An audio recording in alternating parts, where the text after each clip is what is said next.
senhores vereadores, senhoras vereadoras, senhores e senhoras.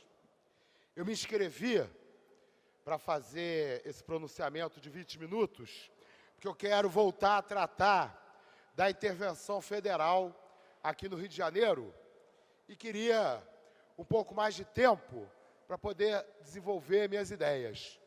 Que eu tenho feito críticas à intervenção, não acredito que a intervenção no Rio de Janeiro vá ter sucesso, acho que é mais uma operação que vai enxugar gelo, acho que essa intervenção ela vai fazer três coisas.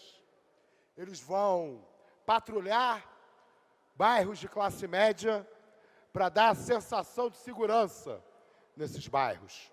Vão fazer operações espetaculares em algumas favelas para fingir que estão combatendo o tráfico de drogas.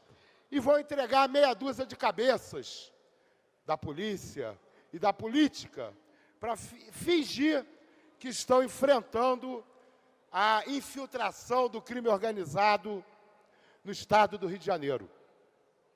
Mas a intervenção ela não vai dar certo porque ela não toca nas causas dos problemas. É mais uma intervenção cosmética, que tem muito mais o objetivo eleitoral de tentar tirar, das cordas o Michel Temer e o PMDB, do que uma intervenção que vá efetivamente mudar a vida dos cariocas. Eu lamento que, segundo as pesquisas, a maioria dos cariocas esteja apoiando a intervenção. Nosso povo precisa ficar mais esperto. A maioria apoiou a Copa do Mundo, a maioria apoiou as Olimpíadas, a maioria apoiou as UPPs, a maioria elegeu e reelegeu o Sérgio Cabral, depois elegeu o Pezão. São muitas ilusões. A gente tem que enfrentar o debate político para ajudar o nosso povo a não cair nessas ilusões. Nós precisamos, então, debater as causas da violência. Por que a situação de violência no nosso país chegou onde chegou? E a principal causa da violência de rua no Brasil é a violência da desigualdade. É a maior desigualdade do mundo. Agora, recentemente, os brasileiros mais ricos, 1% dos brasileiros mais ricos superou os sultões do Oriente Médio. Nem no Oriente Médio os mais ricos são tão mais ricos do que os pobres como no Brasil. Superamos todos os países. Os 6 homens mais ricos do Brasil hoje possuem a renda igual à metade mais pobre da população. Como nós vamos combater a violência quando 6 pessoas têm a mesma renda que 170 milhões de pessoas? Não vamos resolver o problema da violência. Não vamos resolver o problema da violência enquanto milhões de jovens, todos os anos no Brasil, viverem o dilema: eu vou trabalhar e viver igual escravo, como meu pai e a minha mãe, ou eu vou curtir a vida como bicho solto e dane-se se eu vou morrer daqui a 2 ou 3 anos. A nossa juventude tem que parar de viver esse dilema. A nossa juventude precisa acreditar que se ela estudar e trabalhar, ela vai viver com dignidade. A nossa juventude precisa acreditar que se ela estudar e trabalhar, ela vai viver com dignidade. Quem pode hoje afirmar isso para os jovens das periferias e das favelas do Brasil? Não podem, não podem. O trabalho e o estudo no Brasil não garantem a dignidade da grande maioria do nosso povo. Além disso, senhor presidente, senhores vereadores, senhoras vereadoras, nós insistimos no erro da criminalização de algumas drogas. A cidade do Rio de Janeiro foi pioneira. Em 1830, o Código de Posturas Municipais da cidade do Rio de Janeiro proibiu a maconha. Foi a primeira lei no mundo proibindo a maconha. 1830. E o objetivo era claro. É só ler a lei. É só ler o Código de Posturas Municipais. É proibido aos escravos e outras pessoas o pito do pango. Depois, quando, em 1888, ocorreu a abolição da escravidão, os escravos não foram indenizados. A pauta do movimento abolicionista não foi cumprida.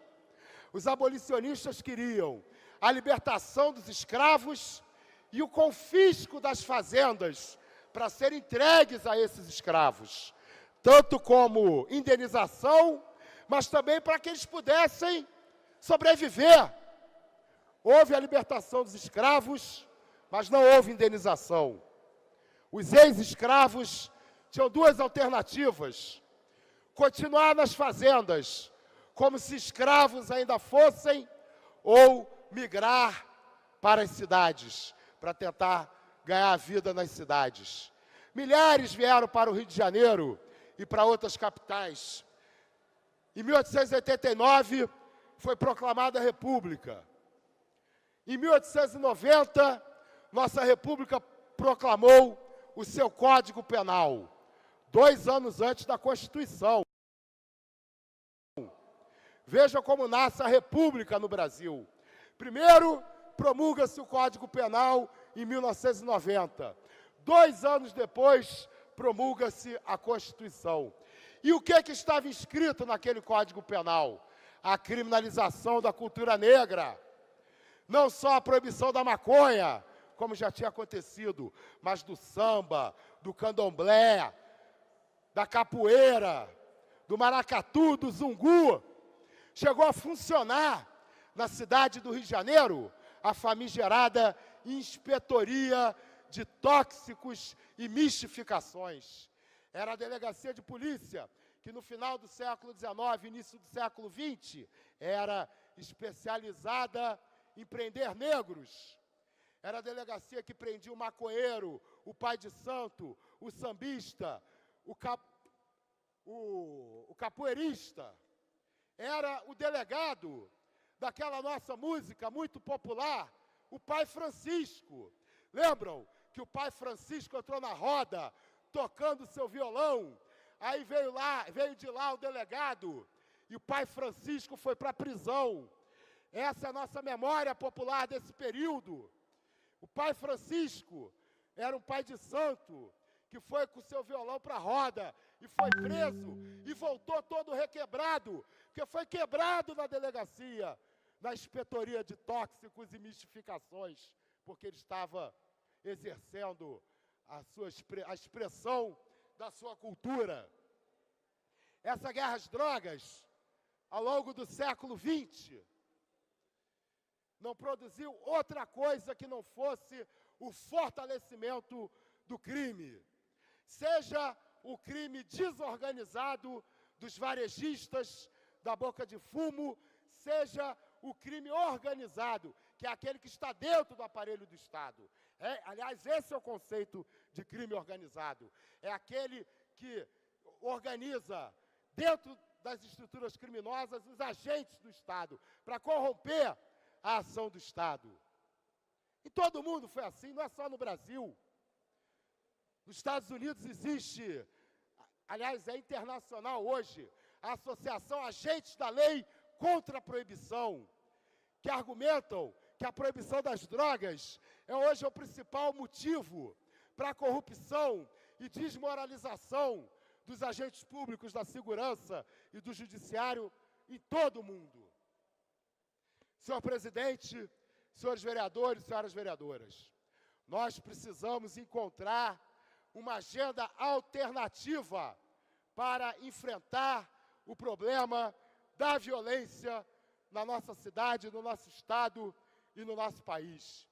Essa agenda alternativa popular, construída pelos trabalhadores e pelas trabalhadoras, tem que ter como objetivos principais enfrentar a desigualdade e encerrar a guerra às drogas.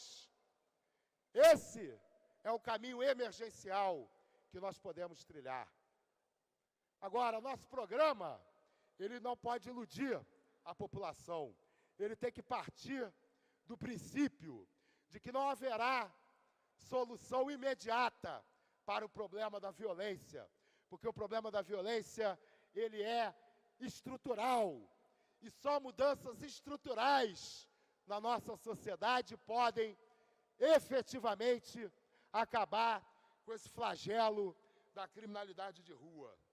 Precisamos de uma agenda que proponha a legalização das drogas, a regulamentação da produção, da comercialização e do consumo das substâncias atualmente ilícitas. No caso da maconha, temos que estimular a produção por cooperativas e a produção própria dos usuários para o seu autoconsumo. Mas temos também que combater o flagelo provocado e que influencia na violência das drogas hoje lícitas, especialmente a do álcool. Por isso, eu não quero a legalização da propaganda das drogas hoje lícitas e acho que temos que proibir a publicidade das drogas hoje lícitas, como o álcool e o tabaco. Precisamos da desmilitarização da segurança pública. Polícias militares existem classicamente para ocupar territórios estrangeiros. Quando a Inglaterra criou a polícia da sua colônia, a Irlanda, ela criou uma polícia militar e armada. Quando a Inglaterra criou a polícia para Londres, ela criou uma polícia civil e desarmada.